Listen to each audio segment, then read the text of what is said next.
Hi folks, Puffin here. I coined a new word today. I wanted to tell you about it. Coined a new word usage. I was talking about Trumper ideals, or the subject of Trumper ideals came up, and I had to put it in quotes. When I got to the word ideals, I had to put ideals in quotes because they don't have ideals, or their ideals are bad. They're not. Their ideals are less than ideal.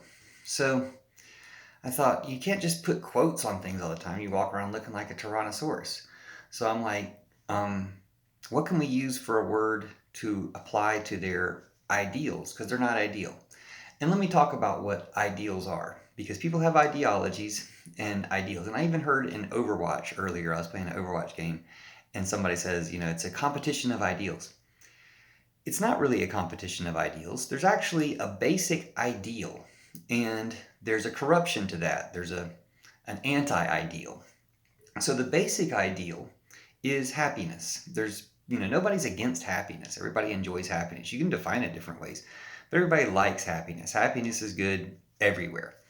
How you get there, stuff like that, those are different in different places. But the basic ideal, no matter where you live, no matter what culture you live in, is happiness. Now, there's also another basic idea that I believe is pretty universal, pretty worldwide, and some cultures maybe have it better than others. So, for instance, in America, we might not have this ideal very well, and we might be the worst country for for cultivating this ideal.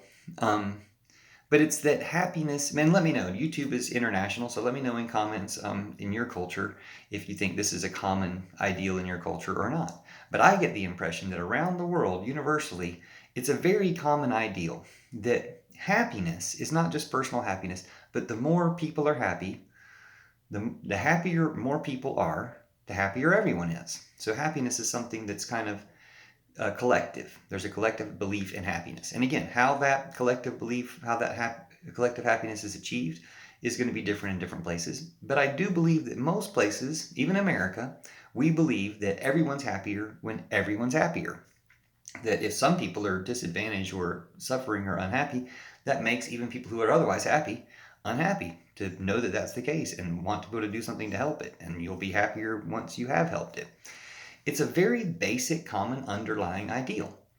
And yet, there's a counter ideal, which says only my happiness matters, or my happiness or my group's happiness is more important than other people's happiness.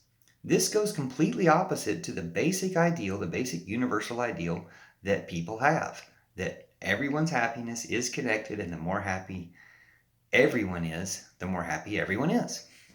It's very basic. And this counter strain has all the power, or so much of the power in the world, to try to make people think, hey, it's all about your happiness, or trying to make sure that you safeguard your happiness from anyone else. Make sure that other people are miserable to prop up what you think makes you happy.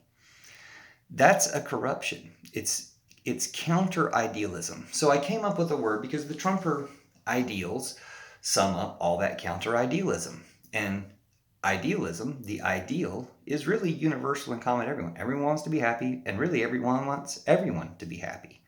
And then there's this corrupted, kind of brainwashed, zombified group or strain amongst people who only want themselves to be happy, or are scared into thinking that their happiness depends on other people being miserable.